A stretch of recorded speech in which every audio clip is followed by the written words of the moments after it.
Alors bonjour à toutes et à tous, nous sommes ici à la salle Berlioz du Conservatoire de musique de Barbezieux. Nous avons le plaisir d'accueillir Johan Hillel Hamel, chargé de mission à la culture à la communauté de communes des 4B, et les Gnawa d'Agadir. Alors, on va vous les présenter, tâcher de vous les présenter au long de cette émission, grâce à Geoffrey notamment, et je crois que tes premières questions concernent Johan en l'occurrence, Johan Hillel. Alors en effet, donc en quoi consiste votre rôle au sein de la communauté de communes des 4B ? Un chargé de culture au sein de la communauté de communes des 4B, c'est plusieurs choses. D'abord, c'est l'animation du théâtre du château, qui est l'équipement phare de la communauté de communes des 4B, mais qui est surtout un équipement culturel. C'est un théâtre. Donc au sein de ce théâtre, on accueille des spectacles, mais aussi des résidences, comme aujourd'hui. Et pendant toute cette semaine, la résidence des Gnawa d'Agadir. Donc moi, mon travail, c'est d'organiser, de coordonner et de gérer tous les événements qu'on organise au sein du Théâtre du Château. On organise aussi des événements au sein de l'Espinoa, où c'est un espace qui est consacré plus à l'art plastique. Et on a aussi les Jeudis de l'étang, c'est un événement musical pendant l'été, où chaque jeudi des mois de juillet et du mois d'août, on organise des concerts. Donc moi, mon rôle, il est en amont de choisir les spectacles. Pour les Gnawa d'Agadir, c'est un choix qui se fait en partenariat avec le festival Musique Métis. Et ensuite, c'est de gérer et d'accompagner l'organisation de ces événements culturels.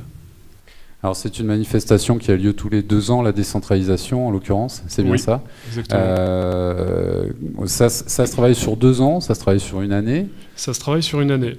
Oui, ça se travaille sur une année. Alors cette année, c'est une année un peu particulière du fait de la fusion avec le Blanzaquet, où le territoire de la communauté, ex-communauté de communes des 3B, est devenu la communauté de communes des 4B, a fusionné donc avec un autre territoire qui s'appelait le territoire du Blanzaquet. Donc exceptionnellement cette année, il y a 2 décentralisations sur notre territoire, une à Blanzac et une sur les ex-3B. C'est un peu compliqué parce qu'on parle d'ex, mais bon voilà. Il y en a 2 sur le territoire des 4B, c'est surtout ça qu'il faut retenir. Mais pour la préparation d'une décentralisation musique métisse, on s'y prend à peu près 1 an à l'avance, où on discute avec les programmateurs et le coordinateur de la résidence, qui s'appelle Eric Surmely. On fait les choix des périodes. Enfin, c'est plutôt eux qui nous proposent un certain nombre de périodes. Ils nous proposent un certain nombre de groupes. Pour cette année, il nous a proposé 4 groupes. Et du fait de ma sensibilité tournée vers le Maghreb, dans ces 4 groupes, il y avait les Gnawa d'Agadir et c'est ce qui a guidé mon choix.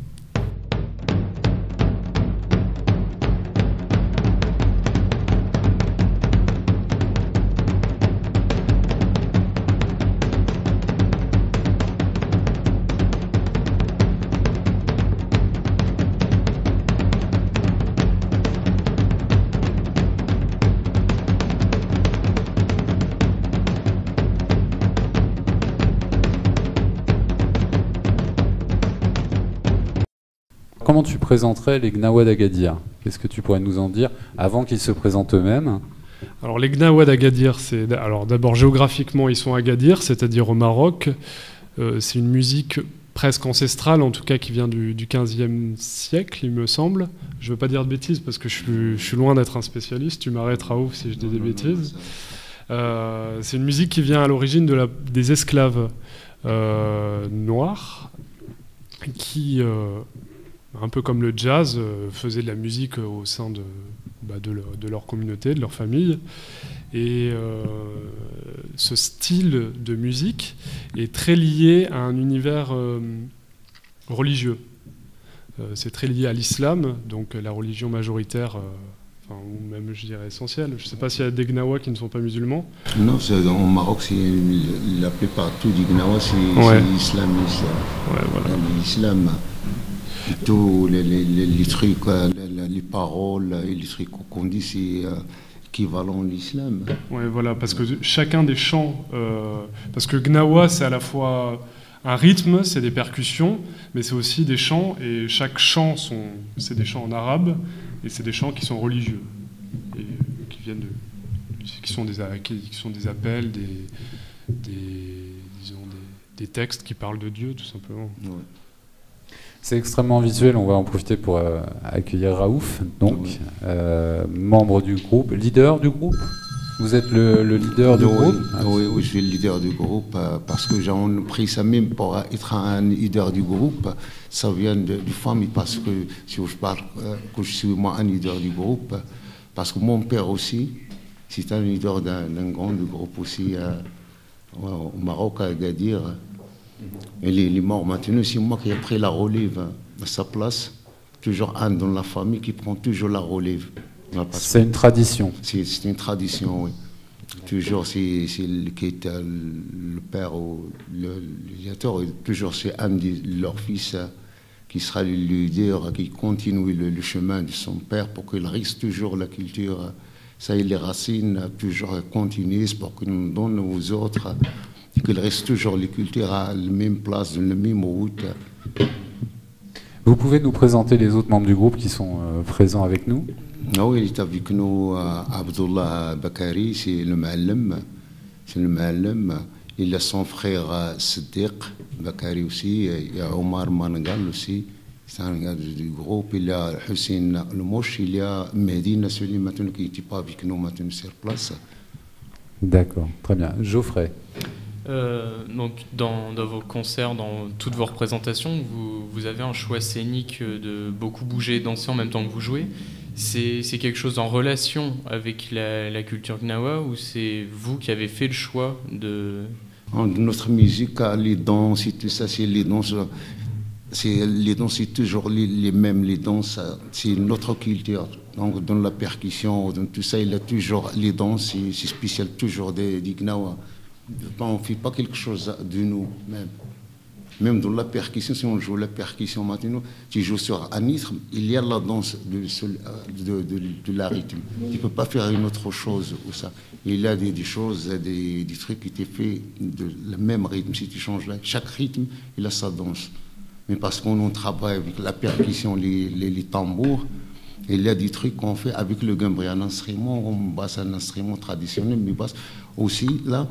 On fait des danses spéciales. Chaque rythme, il a sa danse. Il a même des danses qu'on fait de la percussion sans cassanette, avec les pieds. Il a des rythmes qu'on fait la percussion avec les mains. Comme ça, oui, on fait des rythmes, la percussion, on fait les percussions avec les mains et chant. On fait des percussions avec les pieds et gambri. Il y a des danses qu'on fait avec les tambours. Même si on joue au tambour, il y a plusieurs rythmes. 4 ou 5 ou 6 rythmes, chaque rythme, il a la danse spéciale. Il a la danse qu'on fait ensemble, parce que la danse chez nous en Gnawa s'appelle le koyo. On dit koyo. Quand c'est la danse, on dit c'est un koyo.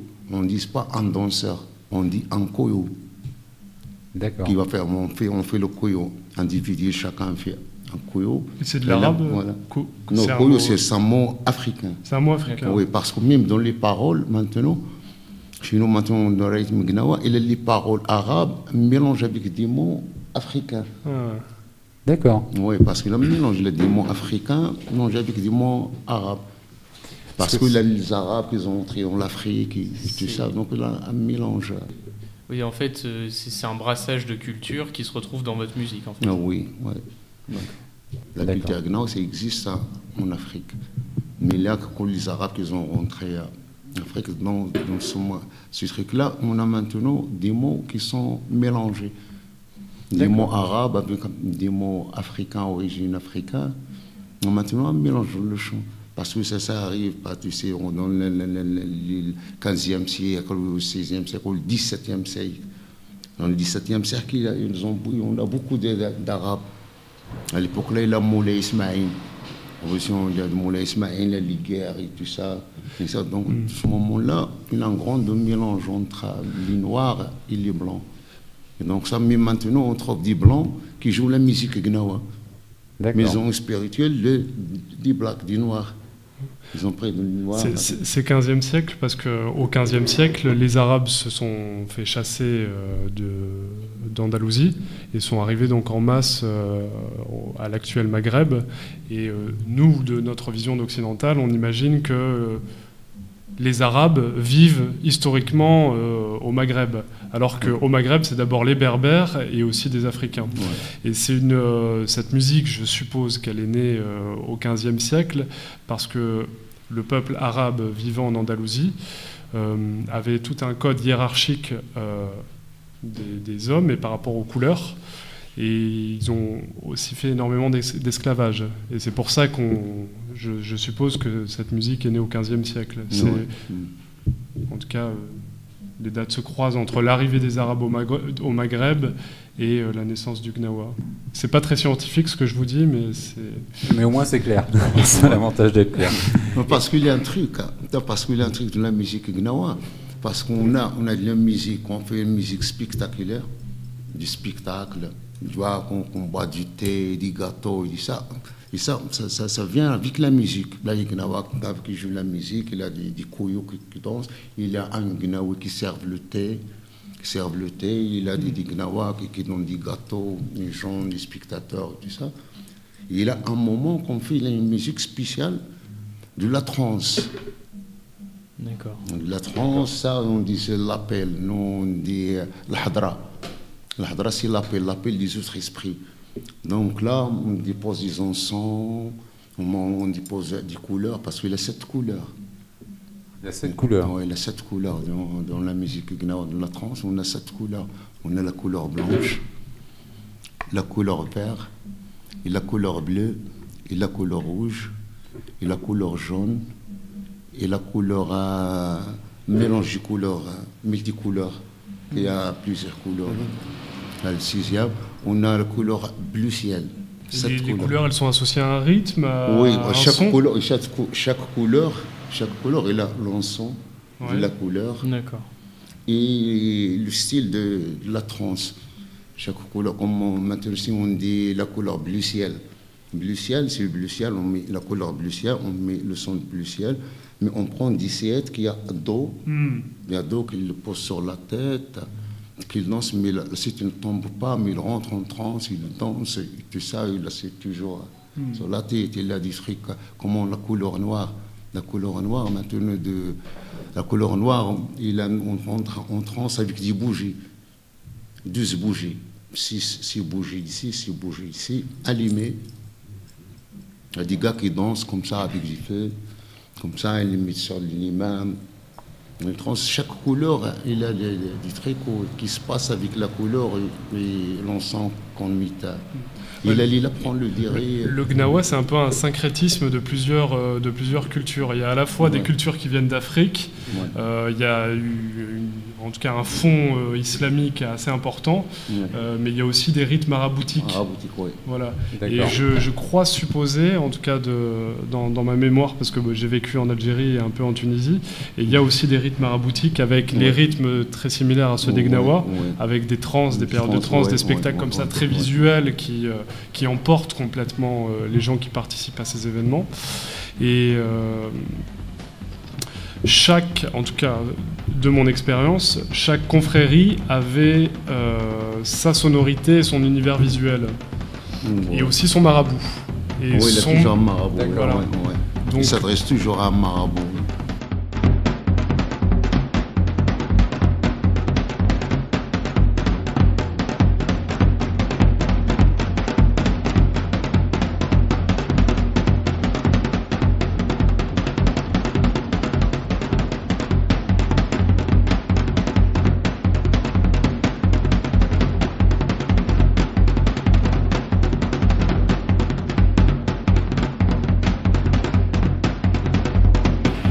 Donc vous êtes 6 sur scène, chacun a son rôle. Oui, chacun a son rôle sur scène, oui. Il a des trucs qu'on fait ensemble.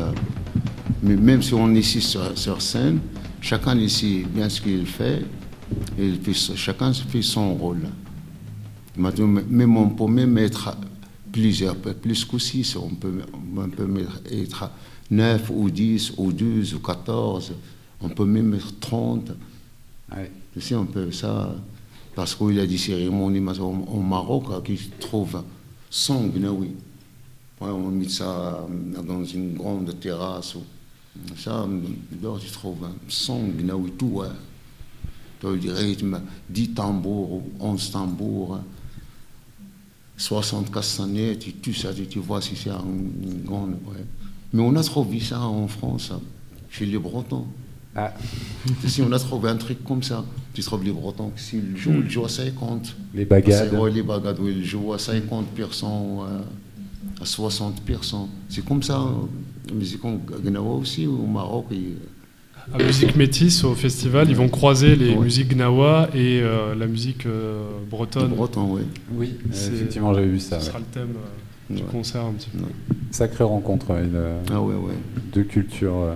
Deux cultures, une culture c'est France, une culture Gnawa, Maroc, Gadir. Et ce qui est intéressant, moi j'ai vu les vidéos de cette rencontre-là sur Internet, c'est que finalement c'est complètement différent. Ah oui. Et en même temps, il y a plein de similitudes. Ah oui. Dans les rythmes, dans... Ça, on a joué l'année passée au Festival du Giscal avec 50 bagades. Mais votre musique est vraiment basée sur le partage entre musiciens, parce que vous disiez que vous pouviez... Il n'y a pas de limite, en fait, de nombre de musiciens. Vous partagez énormément aussi avec le public. Vous disiez que vous serviez le thé, vous faites participer le public aussi lors de vos événements. Et je trouve que c'est quelque chose d'assez rare aujourd'hui, qu'on ne voit plus dans la musique, parce que... Qu'est-ce que ça vous fait ressentir justement de partager avec le public? Non, maintenant c'est ça, le mot que je te dis, maintenant, non, c'est ça qu'on veut maintenant qu'on donne, maintenant, dans l'esprit, on nous montre le truc comme ça pour qu'il sera toujours un échange culturel, pour qu'il découvre ça, le truc comme ça. Sinon, maintenant, on fait un appel pour ça, pour tous les gens qui sont maintenant, qu'ils cherchent aussi de faire un truc ensemble. Comme on a fait tout à l'heure avec l'école, avec les jeunes, ils sont en train de nous regarder jouer, mais à un moment, on leur dit, vous pouvez venir, on peut jouer ensemble, il faut essayer notre instrument, vous pouvez jouer. Pour jouer la percussion, tu joues sur une batterie, un conga ou un truc, mais tu peux jouer avec une carcabou. Ils ont découvert le truc, ils ont trouvé un truc sympa, tous ils sont contents. Donc ça, on partage notre truc avec tous les gens. On espère qu'il sera une continuation, comme ça, des gens comme ça, toujours qu'ils cherchent, de faire un échange de leur culture avec des autres. Et ça, c'est sympa. Il faut qu'on marche les trucs toujours comme ça. C'est hyper participatif. Mais après, je pense que c'est aussi... Et grâce à les jeunes ou les hommes qui gèrent maintenant la culture, maintenant le monde entier, je crois, parce qu'on a voyagé beaucoup. Maintenant, on a trouvé M. Delel aussi. C'est grâce à lui-même ici à Cityville, il a fait un programme. Il avait ici l'école de danse, les écoles des petits jeunes et tout ça. On a rencontré plein de gens. Nous, on est contents. Et même les classes qu'on a été visitées dans tous ces jours-là, ils sont tous contents. Maintenant, tous, ils rentrent, on a rencontré les Gnawa, on a joué avec les Gnawa, on a dansé avec les Gnawa, on a chanté avec les Gnawa, c'est sympa. C'est sympa, ça nous rend même nous heureux, ça, on est contents. Sûr, quand on a la chance d'avoir des gens, je pense à Johan Hillel par exemple, mais qui permettent ce genre de rencontres et qui rendent ça assez facile, parce que en ce qui nous concerne, c'est le cas, ça s'est fait facilement, c'est toujours un bonheur.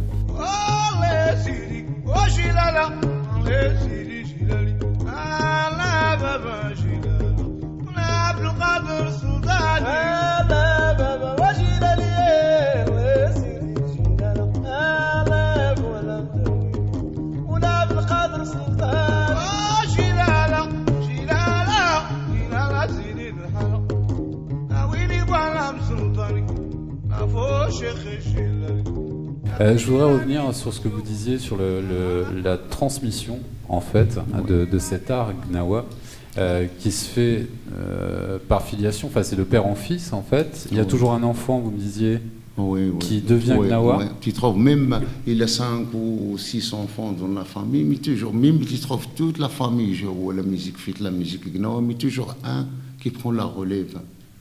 Le père, donc, si on est 5, on dit mon grand frère ou petit frère, toi, tu prends la relève, tu t'occupes du tout, tu gères, tu fais tout. C'est comme ça. Comment il est choisi l'enfant en fait sur une famille ayant plusieurs enfants? Comment on choisit celui qui va devenir Gnawa? C'est parce qu'il a des aptitudes? C'est parce que C'est l'aîné. Ça se voit, tu le trouves doué, il bouge, il parle avec tous les Gnawa, il a toutes les nouvelles de l'autre village ou de l'autre ville, je connais ça. Et il bouge, donc on voit un dans la famille qui bouge beaucoup avec les Gnawa, il a beaucoup de contacts. C'est lui. Donc c'est lui. C'est lui parce que c'est déjà la rentrée dans le truc. Et c'est comme ça. Comment ça se passe l'enseignement? Parce que du coup, il n'y a pas d'écrit. C'est vraiment le bouche à oreille en fait. Le père enseigne et dit tiens, tu dois faire comme ça, ça se fait comme ça. Non, parce que maintenant chaque maison qui a le truc, chaque année on fait un truc, une cérémonie d'Ignawa. Chaque مقدم on dit le مقدم. Moi maintenant.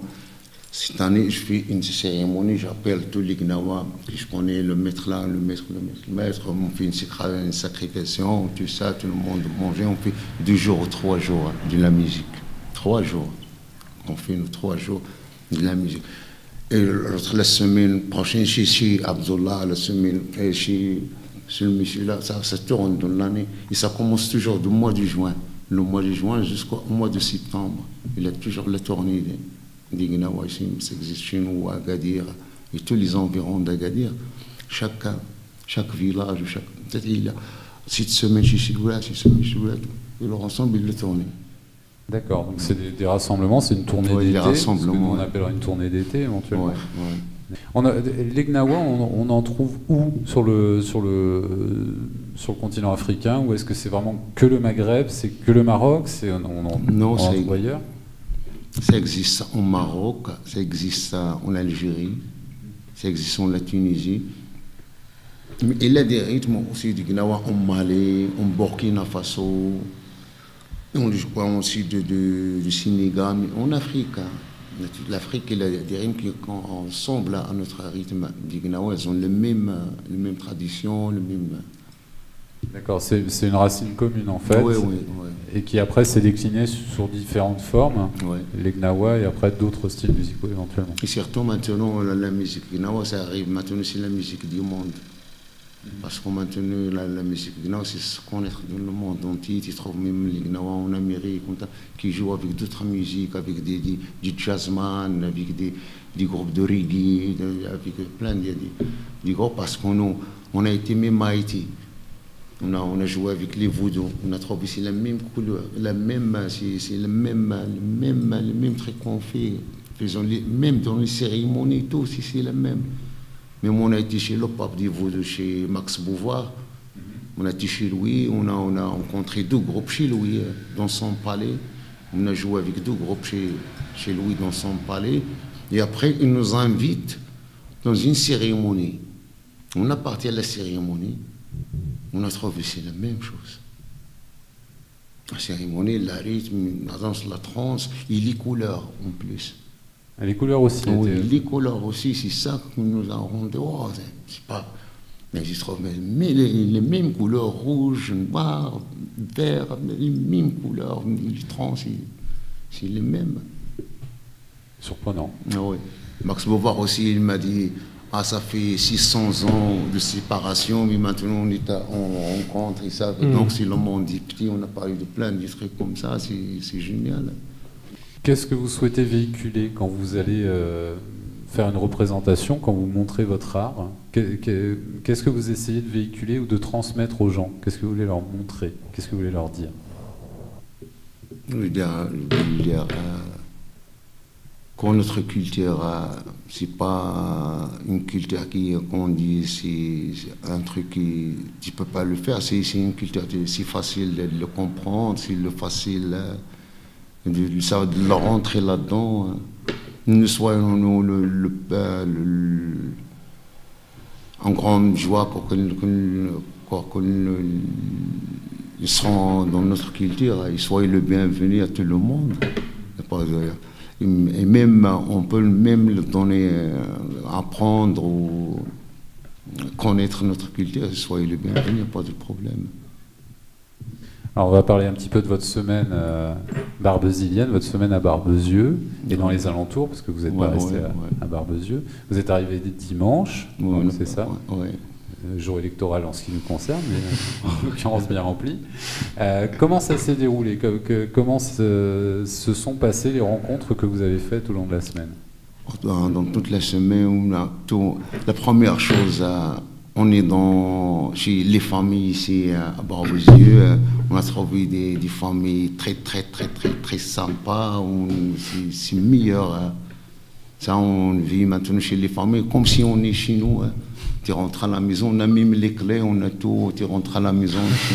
Même les gens ici dans la rue, tout le monde est sympa, tout le monde qui dit bonjour, ça va, comme si on était chez nous. C'est parce que nous, on voit Paris, on connaît bien Paris, on connaît bien. Mais ici, c'est une grande différence.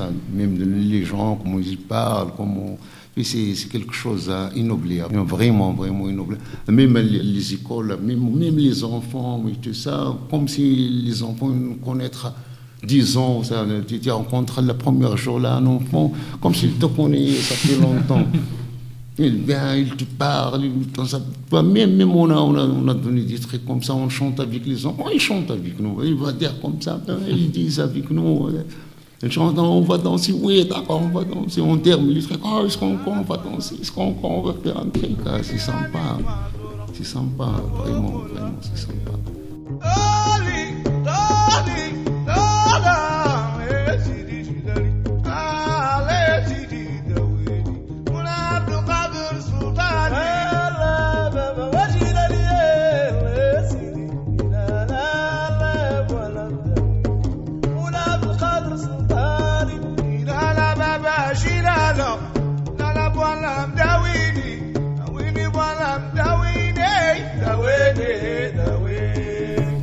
Ce qui est vraiment agréable quand on les écoute, Raouf, c'est que la rencontre de l'autre, que ce soit l'enfant, le public ou d'autres cultures, ça semble toujours riche avec vous, c'est enrichissant.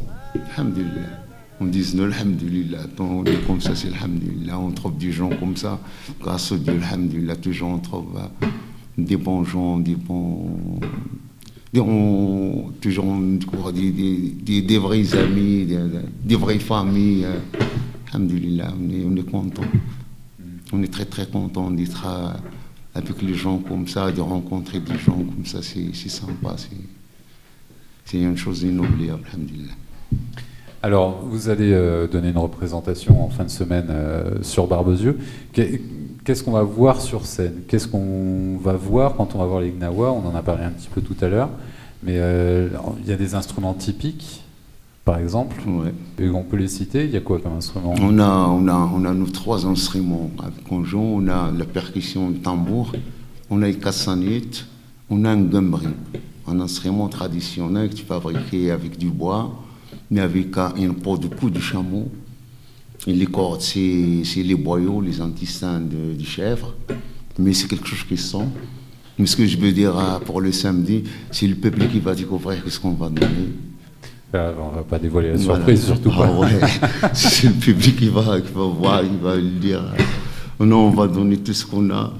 Inch'Allah, on va donner un spectacle, un vrai spectacle, un vrai show. Mais c'est le public, Inch'Allah, qui va nous dire ce qui se passe. Les Gnawa vont mettre le feu. Quoi? Du samedi. Oui. Du samedi, Inch'Allah. Samedi à 20h30 au Théâtre du Château.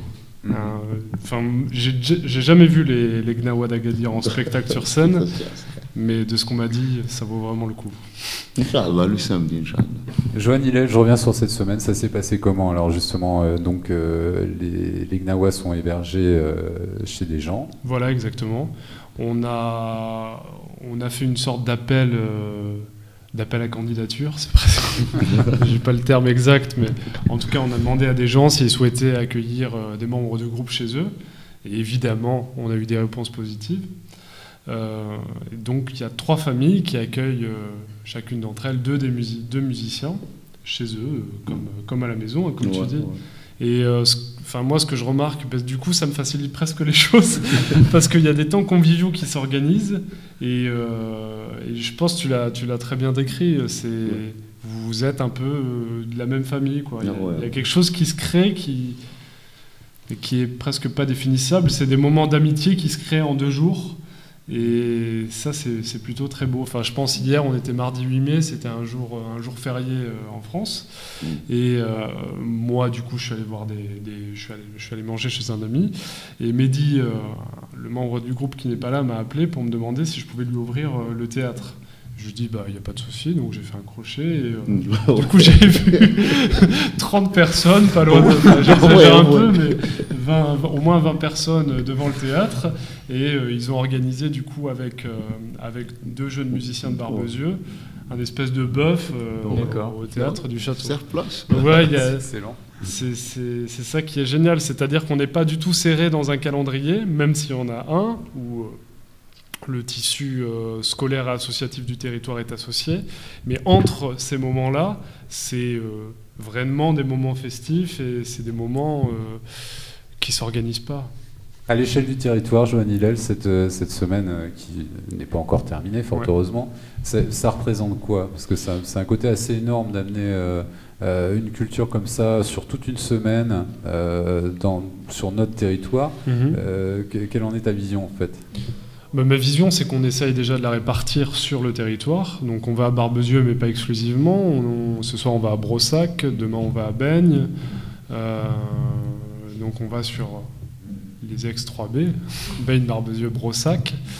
Et on essaye vraiment d'aller d'associer toutes les catégories d'âge et toutes les catégories sociales de ce territoire, pour que ça ne soit pas seulement les personnes privilégiées qui ont accès à la culture d'une façon assez simple habituellement, qui puissent avoir accès à cette culture-là et à des temps d'échange avec ce groupe. Parce que l'idée, c'est, avec cette résidence, c'est évidemment une résidence dont le thème est artistique et musical et culturel, mais c'est aussi et surtout un temps d'échange qui est culturel mais qui est aussi social. C'est-à-dire que voilà, c'est de la sociabilité qui s'organise entre les gens. C'est Raouf, il sympathise avec une personne, avec un musicien, il lui propose de venir jouer avec lui au théâtre. Et voilà, je crois que c'est un peu ça, cette décentralisation musique métisse. Il y a un calendrier, il y a un programme, mais il y a aussi plein de moments entre le programme et le calendrier. Et c'est peut-être là où il y a des moments, en tout cas, il y a des temps d'échange extrêmement forts dans ces temps-là. Des moments magiques, ouais. Ça passe par la rencontre, ce qu'on propose de faire donc samedi 20h30 au théâtre. Samedi 20h30 au théâtre. Alors les tarifs sont assez peu élevés, 5 et 3 euros. Là aussi, c'est dans une démarche d'accessibilité maximale. C'est pour permettre à tous les gens de pouvoir avoir accès à ce concert en particulier, qui, comme je vous le disais, promet d'être très très très au vol. Voilà. Très bien, je tiens à remercier le Conservatoire de musique de Barbezieux de nous avoir permis de réaliser cette émission. Johan Hillel Hamel, bien sûr. Un grand merci et un grand merci au Gnawa d'Agadir de nous avoir accordé du temps et très bon concert et à samedi.